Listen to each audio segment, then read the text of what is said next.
তো গাইস, যেমন আমরা আগের এপিসোডে দেখেছিলাম 90 ম্যানস ইউনফেইকে নিজের চেইন দিয়ে বন্দি করার চেষ্টা করছিল, কিন্তু ইউনফেই তার গড বডির সাহায্যে সেই চেইনগুলো ভেঙে দিয়েছিল।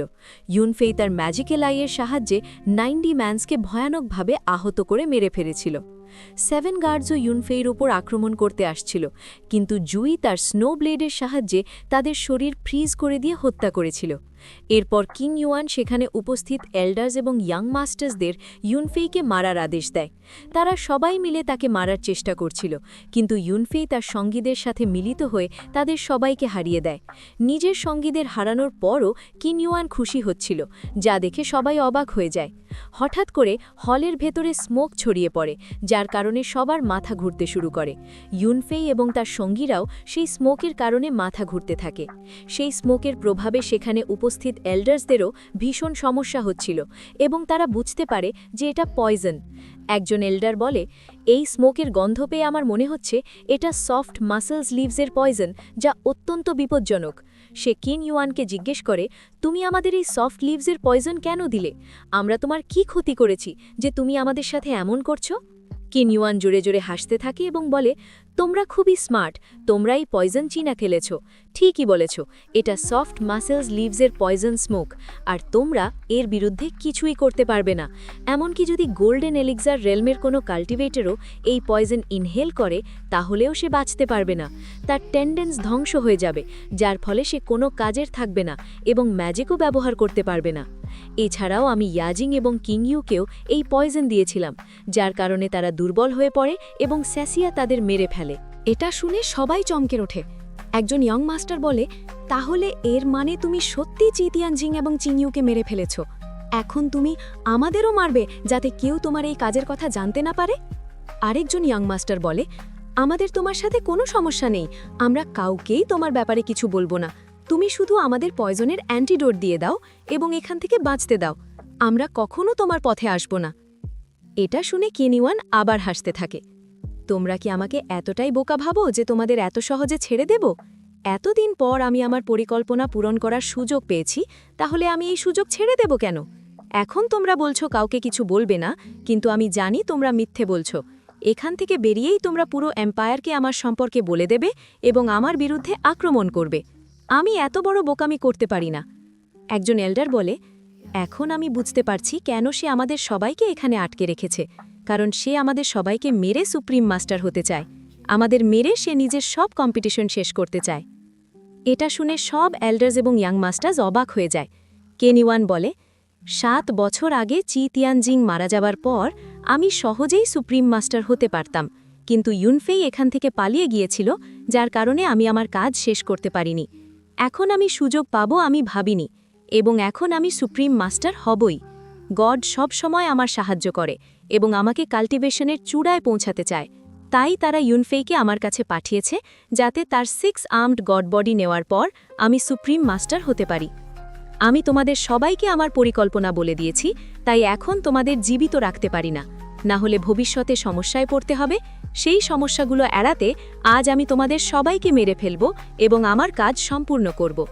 এই সব কথা শুনে ইউনফেই বলে, অবশেষে তুমি সবার সামনে স্বীকার করলে যে তুমি আমার পেরেন্টসকে পয়জন দিয়েছিলে এবং শেসিনের সাথে মিলে তাদের হত্যা করিয়েছিলে। কিং ইউয়ান বলে, এখন এতে কোনো পার্থক্য পড়ে না যে সবাই আমার ব্যাপারে জেনে গেছে। তোমাদের শরীরের সফট লিভসের পয়জন ঢুকে গেছে, যার কারণে তোমাদের শক্তি অনেক কমে গেছে। তোমরা যতই ট্যালেন্টেড হও বা সুপ্রিম মাস্টারের স্তরে পৌঁছে থাকো, এই অবস্থায় তোমরা আমার সাথে লড়তে পারবে না। এমনকি তোমার ড্যাড ছিল 93 এম্পায়ারের অন্যতম টপ মার্শাল আর্টিস্ট, তবুও সেই পয়জন থেকে নিজেকে বাঁচাতে পারেনি। তার এনার্জি শেষ হয়ে গিয়েছিল, যার কারণে সে সেসেনের মোকাবিলা করতে পারেনি এবং ভয়ানকভাবে মারা গেছে। আজ আমি তোমাদের সবাইকেও শেষ করে দেব, যাতে 93 এম্পায়ার থেকে তোমাদের ফ্যামিলির নাম নিশান মুছে যায়। তবে যদি তুমি আমার কথা মেনে আমাকে 6 আর্মড গড বডি দিয়ে দাও, তাহলে পুরনো সম্পর্কের খাতিরে আমি তোমাকে ছেড়ে দিতে পারি। এটা শুনে ইউনফেই ভীষণ রেগে যায়। সে বলে, তুমি আমার প্যারেন্টসকে মেরেছ, আমার সবকিছু দখল করেছ, এখন আমাকে মারতেও চাও, আর তারপরও আমাকে তোমার সাথে যোগ দিতে বলছো? তুমি কি সত্যি ভাবো আমি তোমার কথা মেনে নেব? তুমি যতই চেষ্টা করো, আমি কখনো তোমার সাথে যোগ দেব না, আমি তোমাকে মেরেই ছাড়ব।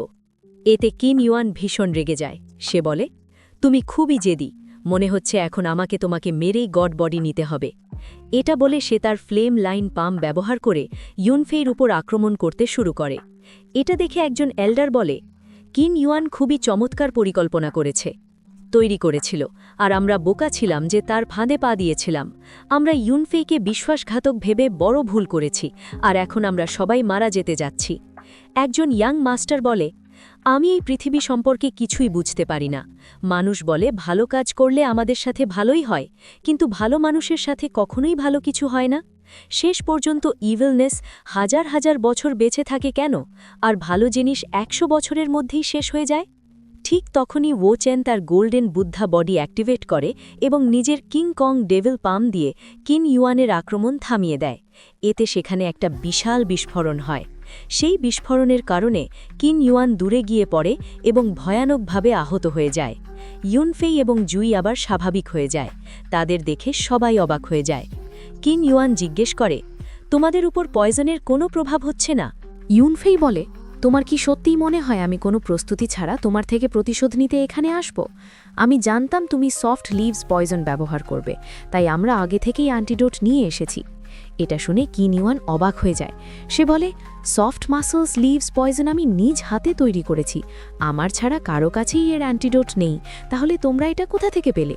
জুই বলে, তুমি সত্যি বড় বোকা, এটা শুধু একটা সফট মাসলস লিভস পয়জন। এর অ্যান্টিডোট বানানো আমাদের ইয়াং মাস্টারের জন্য খুবই সাধারণ ব্যাপার। আমাদের ইয়াং মাস্টার হ্যাবিল ল্যাডের স্টুডেন্ট। এই ছোট 93 এম্পায়ারে এমন কোনো পয়জন নেই যা আমাদের ইয়াং মাস্টার কিওর করতে পারে না বা যার অ্যান্টিডোট তার কাছে নেই। তার কাছে সব পয়জনের অ্যান্টিডোট আছে। কিন ইউয়ান ইউনফেইকে বলে, গত 7 বছরে তুমি অনেক অভিজ্ঞতা অর্জন করেছ। ইউনফেই বলে, এই সব বাজে কথা বাদ দাও, আর আমাকে বলো তোমার ছাড়া আর কে আমার প্যারেন্টসকে মেরেছিল? কিন ইউয়ান জোরে জোরে হাসতে থাকে। এতে কোনো পার্থক্য পড়ে না তুমি কতটা ট্যালেন্টেড বা শক্তিশালী। তুমি চাইলে তোমার প্যারেন্টসের প্রতিশোধ নিতে নিজের জীবনও দিয়ে দাও, তবুও তুমি তাদের মোকাবেলা করতে পারবে না। ঠিক তখনই তার পেছন থেকে একজন লোক পয়জন নিডল দিয়ে তাদের ওপর আক্রমণ করে। জুই নিজের সোয়ার্ডের সাহায্যে নিডল এড়িয়ে যায়, আর ও চেন নিজের সঙ্গীদের সাহায্যে সেখানে একটা শিল্ড তৈরি করে, যার ফলে ইউনফেই নিডল থেকে বেঁচে যায়। কিন্তু কিন ইউয়ান সেই নিডল থেকে বাঁচতে পারে না, আর সেগুলো তার শরীরে ঢুকে যায়। সেখানে উপস্থিত আরও কিছু লোকের শরীরেও সেই নিডল ঢুকে যায়, যার ফলে তাদের মৃত্যু হয়ে যায়। জুই সেই নিডল দিয়ে আক্রমণ করা লোকটাকে দেখে ফেলে এবং দ্রুত সেখান থেকে বেরিয়ে তার পেছনে ধাওয়া করে। ওচেন কিন ইউয়ানকে চেক করে ইউনফেইকে বলে, সে মারা গেছে। আমার মনে হচ্ছে কেউ ইচ্ছা করেই এটা করেছে, যাতে আমরা তার বস সম্পর্কে জানতে না পারি। ইউনফেই বলে, ওরা কিন ইউয়ানকে মেরে ফেললেও আমি তাদের ছাড়ব না। আমি তাদের খুঁজে বের করব এবং আমার প্যারেন্টসের মৃত্যুর প্রতিশোধ নেব। জুই ফিরে এসে ইউনফেইকে বলে, আমি নিডল দিয়ে আক্রমণ করা লোকদের পেছনে গিয়েছিলাম। তারা 3 জন ছিল, কালো পোশাক পরা, আর তারা সবাই এনার্জি স্টেজের কাল্টিভেটর। আমি তাদের পেছনে আমার শ্যাডো বাটারফ্লাই পাঠিয়েছি, কিন্তু আমি বুঝতে পারছি না তুমি কেন তাদের এত সহজে পালাতে দিলে। আমি একাই ওই 3 জনকে হারাতে পারতাম, তাহলে তাদের যেতে দেওয়ার মানে কি? ইউনফেই বলে, যদি আমরা তাদের ধরে ফেলতাম তাহলে তাদের বস সম্পর্কে জানতে পারতাম না। তুমি তাদের ধরলেও আমাদের জিজ্ঞাসাবাদের আগেই তারা সুইসাইড করে নিত। এখন আমরা তাদের ছেড়ে দিয়েছি, তারা আবার আমাকে মারতে আসবে, আর তখন আমরা তাদের মাধ্যমে তাদের বস সম্পর্কে জানতে পারব। এই সব বাদ দাও, আর এদের সবাইকে এখান থেকে যেতে দাও। জুই বলে, এরা আমাদের মারার চেষ্টা করেছে, তাহলে আমরা এদের এভাবে ছেড়ে দেব কিভাবে? ওচেন বলে, যদি আমরা এদের যেতে দিই তাহলে সবাই তোমার সম্পর্কে জেনে যাবে এবং সুপ্রিম মাস্টার হওয়ার জন্য তোমাকে মারার চেষ্টা করবে। ইউনফেই বলে, তোমরা চিন্তা করো না, আমার কিছু হবে না। শক্তিশালী লোকেদের আসল চেহারা জানতে হলে আমাদের এটা করতেই হবে। সেখানে থাকা এল্ডার্স এবং ইয়াং মাস্টার্স ধীরে ধীরে সুস্থ হয়ে যায়। তারা সবাই ইউনফের প্রশংসা করতে শুরু করে। জুই বলে, এই সব বাজে কথা বন্ধ করো আর চুপচাপ এখান থেকে চলে যাও। যদি আমি রেগে যাই তাহলে তোমাদের কাউকেই জীবিত রাখব না। এটা শুনে সবাই দ্রুত সেখান থেকে পালিয়ে যায়। চেন সেই নিডলগুলো দেখে বলে, এই নিডলগুলোর উপর যে পয়জন লাগানো হয়েছে সেটা ব্ল্যাক থ্রেড স্নেক এবং গ্রিন স্নেক ফ্রুট দিয়ে তৈরি। এছাড়া কিন ইউয়ানের কাছে বিশেষ কিছু ছিল না। ইউনফেই বলে, এখন আমাদের এইসব ভুলে শুধু জুই শ্যাডো বাটারফ্লাইয়ের সিগন্যালের অপেক্ষা করতে হবে। যেই আমরা ওই কালো পোশাক পরা লোকদের সম্পর্কে জানতে পারব, তখনই আমরা পরের পদক্ষেপ নেব। রাতে ইউনফেই তার সঙ্গীদের নিয়ে প্যাভিলিয়নের গুয়ান প্যাভিলিয়নে যায়, যেখানে তার প্যারেন্টসের ওপর আক্রমণ হয়েছিল এবং তারা মারা গিয়েছিল। ইউনফেই নিজের পাওয়ার ব্যবহার করে অতীত দেখতে থাকে। যখন তার প্যারেন্টসের ওপর আক্রমণ হয়েছিল, তিয়ান জিং কিং তাকে বলে, ব্রাদার ফ্যাং আমাকে জিন শিয়াও গডের রেজিডেন্সে যাওয়ার ইনভিটেশন পাঠিয়েছে, আর আমি গোল্ডেন এলেক্সিরের পারফেক্ট স্টেজে পৌঁছানোর কথা ভাবছি। কিং ইউ বলে, তারা তোমাকে জিন শিয়াও গড রেজিডেন্সে ডাকছে, কিন্তু ওটা খুবই বিপজ্জনক। তখন আমরা ৩০ জন সেখানে গিয়েছিলাম, কিন্তু মাত্র ৭ জন বেঁচে ফিরে এসেছিল। ইউনফেই এখনও ছোট, যদি আমাদের কিছু হয়ে যায় তাহলে তার ফিউচার নষ্ট হয়ে যাবে। তিয়ান জিং বলে, ফ্যাং আমাকে অনেকবার ইনভাইট করেছে, আর এবার আমি তাকে না বলতে পারি না। সে তার ওয়াইফকে বাঁচানোর জন্য সব কিছু করছে। ঠিক তখনই সার্ভেন্ট কিন ইউয়ান সেখানে আসে এবং তাদের দুজনকে চা পরিবেশন করে। তারপর আমরা কিনওয়ানকে দেখি, সে টিয়ানজিং এবং ম্যাংইর চায়ে পয়জন মিশিয়ে দেয়। কাছেই ইউনফেই ঘুমোচ্ছিল। ঠিক তখনই অনেক অ্যাসাসিন সেখানে এসে যায়। টিয়ানজিং তাদের জিজ্ঞেস করে, তোমরা সবাই কে, আর ইউএ ম্যানারের ভিতরে ঢোকার সাহস কিভাবে পেলে? তোমরা কি মরতে চাও? একজন অ্যাসাসিন বলে, যদি তুমি চুপচাপ জিনশি গডের জেড স্ক্রোল আমাদের হাতে তুলে দাও, তাহলে আমি তোমাকে বাঁচিয়ে রাখব। টিয়ানজিং জিজ্ঞেস করে, তোমরা আসলে কে, আর তোমাদের জিনশা সেক্টের জেড স্ক্রোল কেন দরকার? এটা বলে সে নিজের পাওয়ার ব্যবহার করে অ্যাসাসিনদের দেখে ফেলে এবং তাদের সম্পর্কে জেনে যায়। এটা দেখে একজন অ্যাসাসিন ভয়ে কেঁপে ওঠে, সে আমাদের সম্পর্কে জেনে গেছে, এখন আমরা কি করব? এটা আমাদের বাঁচতে দেবে না। অন্য অ্যাসাসিন বলে, সে আমাদের সম্পর্কে জেনে গেলেও কিচ্ছু করতে পারবে না। তারপর সে টিয়ানজিংকে বলে, যদি তুমি জেড স্ক্রোল না দাও তাহলে আমরা ইউএ ম্যানার ধ্বংস করে দেব এবং সব্বাইকে মেরে ফেলব। তিয়ানজিং ঠান্ডা গলায় বলে, তোমরা আমার ইউএ ম্যানর ধ্বংস করতে চাও, মানুষ মারতে চাও, কিন্তু দুঃখের বিষয় তোমাদের সেই পাওয়ার নেই, তোমরা শুধু দুর্বল লোকদের একটা গ্রুপ। এটা বলে সে নিজের 6 আর্মড গড বডি অ্যাক্টিভেট করে। মেঙ্গিও তার আইস ফ্লেম সোয়ার্ড অ্যাক্টিভেট করে। দুজনেই অ্যাসাসিনদের সাথে লড়াই করার জন্য প্রস্তুত হয়ে যায়। এই সুযোগে কিনওয়ান তার ফ্লেম লায়ন পাম দিয়ে তিয়ানজিংয়ের উপর আক্রমণ করে। এটা দেখে তিয়ানজিং অবাক হয়ে যায়। সে কিনওয়ানকে বলে, আমি কখনো ভাবিনি তুমি আমাকে বিশ্বাসঘাতকতা করবে, তুমি খুব ভুল করেছ, কিন্তু তুমি যাই করো না কেন, তুমি এতটা স্ট্রং নও যে আমাকে হারাতে পারবে। কিনওয়ান তার কথা না শুনেই আক্রমণ করে বসে। তিয়ানজিংও তাকে আক্রমণ করতে যায়, কিন্তু পয়জনের কারণে তার এনার্জি শেষ হয়ে গিয়েছিল, ফলে সে কিনওয়ানের আক্রমণ থামাতে পারে না এবং আহত হয়ে যায়। তিয়ানজিংয়ের আওয়াজ শুনে ইউনফেই জেগে ওঠে এবং তার প্যারেন্টসের দিকে যেতে চায়, কিন্তু মেঙ্গি তাকে কাছে আসতে মানা করে, যাতে সে অ্যাসাসিনদের হাত থেকে বাঁচতে পারে। পয়জনের কারণে মেঙ্গিরও অবস্থা খারাপ হয়ে যায়, সে হাঁটু গেড়ে বসে পড়ে। তিয়ানজিং বলে, আমি বুঝতে পারছি না আমার সাথে কি হচ্ছে, হঠাৎ করে আমার এনার্জি শেষ হয়ে গেল, আর আমার বডিও খুব দুর্বল হয়ে গেছে। মেঙ্গি বলে, আমার সাথেও একই হচ্ছে, আমার মনে হয় কিনওয়ান চায়ে পয়জন মিশিয়ে দিয়েছিল, সেই কারণেই আমাদের এই অবস্থা। তিয়ানজিং বলে, সম্ভবত এটা সফট মাসলস লিভসের পয়জন, এর কারণে আমাদের টেন্ডেন্স পুরোপুরি নষ্ট হয়ে যাবে আর দুর্বলতার জন্য আমাদের মৃত্যু হবে। তাই তোমাকে নিজের ব্রেইন আর হার্টকে রক্ষা করতে হবে। তুমি তোমার আইস ফ্লেম ব্যবহার করে এই পয়জনকে পুড়িয়ে ফেলার চেষ্টা করো, হয়তো এতে তুমি বাঁচতে পারবে। পয়জনের কারণে তিয়ানজিংয়ের এনার্জি প্রায় শেষ হয়ে গিয়েছিল, তবুও সে নিজের পায়ে দাঁড়িয়েছিল। এটা দেখে একজন অ্যাসাসিন বলে, সে গড র্যালমে পৌঁছে গেছে, তাই পয়জন এখন তার উপর বেশি প্রভাব ফেলবে না, আর তার কাল্টিভেশনও এত তাড়াতাড়ি নষ্ট হবে না। পয়জন ধীরে ধীরে তার বডিকে দুর্বল করবে, ততক্ষণ আমাদের তিয়ানজিংকে আটকে রাখতে হবে। একজন অ্যাসাসিন কিনওয়ানকে বলে ইউনফেইকে ধরে ফেলতে, যাতে তাকে ব্যবহার করে টিয়ানজিংয়ের কাছ থেকে জেড স্ক্রোল নেওয়া যায়। কিনওয়ান ইউনফেইকে বলে, চুপচাপ আমার কাছে চলে এসো, আমি তোমাকে কিছু বলবো না, কিন্তু যদি এখান থেকে পালানোর চেষ্টা করো তাহলে তোমার প্যারেন্টসের সাথে তোমাকেও মেরে ফেলব। এটা বলে সে ইউনফেইকে ধরতে যায়, কিন্তু ঠিক তখনই মেঙ্গি তার আইস ফিনিক্স অ্যাক্টিভেট করে। এটা দেখে কিনওয়ান ভয় পেয়ে তাকে ছুঁয়েও না, বরং দূরে সরে যায়। একজন অ্যাসাসিন চ্যানের সাহায্যে মেঙ্গির হাত ধরে ফেলে, আর আরেকজন অ্যাসাসিন তার শট ব্যবহার করে আইস ফিনিক্সকে ডিস্ট্রয় করে দেয়। সব অ্যাসাসিন তখন তাদের ওপর আক্রমণ করতে এগিয়ে আসে। মেঙ্গি তার আইস ক্রিস্টাল ব্যবহার করে তাদের আক্রমণ ঠেকায়, আর টিয়ানজিং নিজের 6 আর্মড গড বডি অ্যাক্টিভেট করে। সে তার ফ্লেম বাহু হং পাম দিয়ে অ্যাসাসিনদের ওপর আক্রমণ করে, যার ফলে সেখানে এক বিশাল বিস্ফোরণ ঘটে।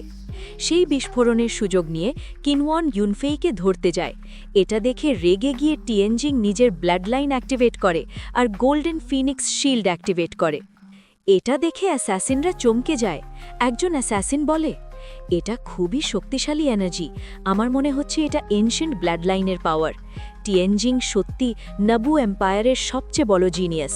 আমরা তাকে সফট মাসলস লিভসের পয়জন দিয়েছি, তবুও সে এত শক্তিশালী। আমার মনে হয় না আমরা তাকে হারাতে পারবো। যদি আমরা তাকে পয়জন না দিতাম তাহলে তো বিপদ হয়ে যেত।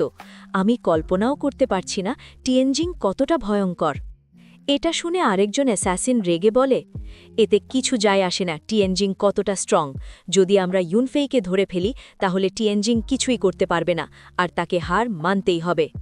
এই কথা শুনে কিনওয়ান তার ম্যাজিক্যাল হ্যান্ড অ্যাক্টিভেট করে ইউনফেইকে ধরতে যায়, কিন্তু টিয়েনজিং তার গোল্ডেন ফিনিক্স শিল্ড দিয়ে তাকে থামিয়ে দেয়।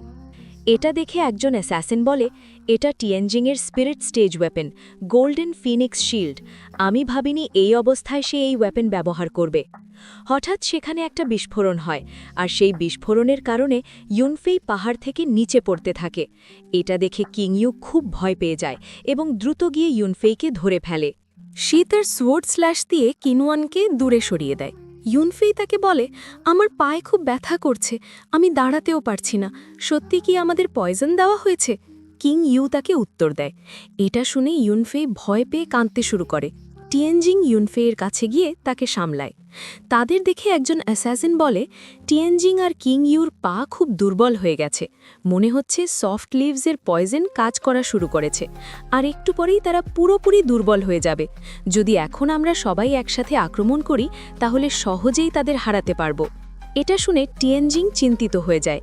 সে নিজের 6 আর্মড গড ব্লাডলাইন অ্যাক্টিভেট করে এবং ইউনফেইকে বলে, আমাদের ফ্যামিলির যে উত্তরাধিকার আমার ড্যাডের কাছে এনশিয়েন্ট ব্লাডলাইন ছিল, আর তিনি সেটা আমাকে দিয়েছিলেন, কিন্তু আমি এটাকে পুরোপুরি কন্ট্রোল করতে পারিনি। তাই আজ আমি এটা তোমার সাথে কম্বাইন করছি। আশা করি ভবিষ্যতে তুমি এটাকে পুরোপুরি কন্ট্রোল করতে পারবে আর এটা তোমার কাজে আসবে। যখন আমরা দুজন তোমার পাশে থাকব না, তখন তোমাকে নিজেকেই নিজের খেয়াল রাখতে হবে আর নিজের পথ তৈরি করে এগিয়ে যেতে হবে। ভবিষ্যতে তোমাকে অনেক কষ্টের সম্মুখীন হতে হবে, অনেক মানুষ তোমাকে মারতে চাইবে, তাই তোমাকে সবকিছু থেকে বেছে এগিয়ে যেতে হবে। এটা বলে টিয়েনজিং এনশিয়েন্ট ব্লাডলাইন ইউনফের শরীরে প্রবেশ করিয়ে দেয়, যার ফলে ব্লাডলাইন অ্যাক্টিভেট হয়ে যায়। টিয়েনজিং ইউনফেকে বলে, তোমাকে আমার একটা কথা সব সময় মনে রাখতে হবে, তোমাকে যেভাবেই হোক বেঁচে থাকতে হবে, যাই হোক না কেন তুমি মরতে পারবে না। এটা বলে টিয়েনজিং ইউনফেকে ধাক্কা দিয়ে পাহাড় থেকে নিচে ফেলে দেয়। এতে কিং ইউ খুব কষ্ট পায় আর ইউনফেই জোরে জোরে কাঁদতে থাকে। হঠাৎ সে অজ্ঞান হয়ে যায় আর তার চারপাশে একটা শিল্ড তৈরি হয়, যার সাথে সে পাহাড় থেকে নিচে পড়তে থাকে। সব অ্যাসাসিন তখন টিয়েনজিং এবং কিং ইউকে মারার জন্য আক্রমণ করে। টিয়েনজিং নিজের 6 আর্মড গড বডি অ্যাক্টিভেট করে একটা শিল্ড তৈরি করে, যার কারণে অ্যাসাসিনদের আক্রমণ ব্যর্থ হয় এবং তারা দূরে ছিটকে পড়ে। কিন্তু পয়জনের কারণে টিয়েনজিংয়ের এনার্জি পুরোপুরি শেষ হয়ে গিয়েছিল, যার ফলে তার গড বডি ডিঅ্যাক্টিভেট হয়ে যায়। অ্যাসাসিনরা বলে, তোমরা দুজনই শক্তিশালী, কিন্তু পয়জনের কারণে তোমাদের এনার্জি শেষ হয়ে গেছে, তোমরা কিছুই করতে পারবে না। তাই এখনই জেড স্ক্রল আমাদের দিয়ে দাও, আমরা তোমাদের অ্যান্টিডোট দেব, এতে তোমাদের জীবন বাঁচবে আর আমাদের কাজও শেষ হবে। কিন্তু টিয়েনজিং জেড স্ক্রল দিতে অস্বীকার করে। এটা দেখে কিছু অ্যাসাসিন রেগে তাদের উপর আক্রমণ করতে যায়। ঠিক তখনই 3 জন মাস্কড ম্যান সেখানে আসে এবং এক আঘাতেই অ্যাসাসিনদের অনেক দূরে ছিটকে ফেলে দেয়। তাদের দেখে সবাই অবাক হয়ে যায়। একজন অ্যাসাসিন জিজ্ঞেস করে, তোমরা কে আর এখানে কেন এসেছো? একজন মাস্কড ম্যান রাগান্বিত চোখে তাদের দিকে তাকায়, আর তার শরীর থেকে প্রচণ্ড শক্তিশালী এনার্জি বের হয়। সেই এনার্জির আঘাতে একজন অ্যাসাসিন দূরে ছিটকে পড়ে এবং মারা যায়। একজন মাস্কড ম্যান বলে, আমি ভাবিনি স্নো এম্পায়ারেও ফরবিডেন ব্লাডলাইন আছে। ইউনফাই নিজের ম্যাজিক পাওয়ার দিয়ে এই পাস্ট দেখছিল, কিন্তু হঠাৎ তার ব্লাডলাইন তার উপর ব্যাকফায়ার করে, ফলে তার অবস্থা খারাপ হয়ে যায় এবং তার মুখ থেকে রক্ত বের হতে থাকে। এটা দেখে জুই ভয় পেয়ে যায় এবং ইউনফাই সাহায্য করতে যায়, কিন্তু ইউনফাই শরীর থেকে শক্তিশালী এনার্জি বের হওয়ায় সে দূরে ছিটকে যায়। সেই এনার্জির কারণে ইউনফাইয়ের ইনার ডিমন বের হয়ে আসে। এটা দেখে উচান ভয় পেয়ে যায়। সে বলে, ইয়াং মাস্টারের ইনার ডিমন বের হয়ে গেছে আর এটা গোল্ডেন এলিক্সিরের পারফেক্ট স্টেজে পৌঁছে গেছে। ইনার ডিমন ইউনফাইকে বলে, তুমি কি রাগ অনুভব করছো? তুমি কি প্রতিশোধ নিতে চাও? যদি তুমি তাও এই মর্টাল পাথ ছেড়ে ডিমন হয়ে যাও, তাহলে মাত্র 10 বছরের মধ্যে আমি তোমাকে এত শক্তিশালী বানিয়ে দেব যে এই পৃথিবীর কেউই তোমার সামনে দাঁড়াতে পারবে না। শুধু আমার সিল খুলে দাও, আমাকে তোমার সোলের সাথে কম্বাইন হতে দাও। তারপর আমি তোমার সব শত্রুকে মেরে ফেলব আর তোমার প্রতিশোধ পূর্ণ হবে। এটা বলে এনার ডিমন ইউনফাইয়ের মনের মধ্যে ঢুকে যায়, যার ফলে ইউনফাই প্রচণ্ড যন্ত্রণায় চিৎকার করতে থাকে। আর ঠিক এর সাথেই এই এপিসোড এখানেই শেষ হয়ে যায়। তো গাইজ, যদি তোমাদের ভিডিওটা ভালো লাগে তাহলে ভিডিওতে লাইক করার সাথে সাথে চ্যানেলটা সাবস্ক্রাইব করতে ভুলবে না। আমরা আবার দেখা করব নেক্সট ভিডিওতে। So see you is the next video. Thanks for watching. Good by.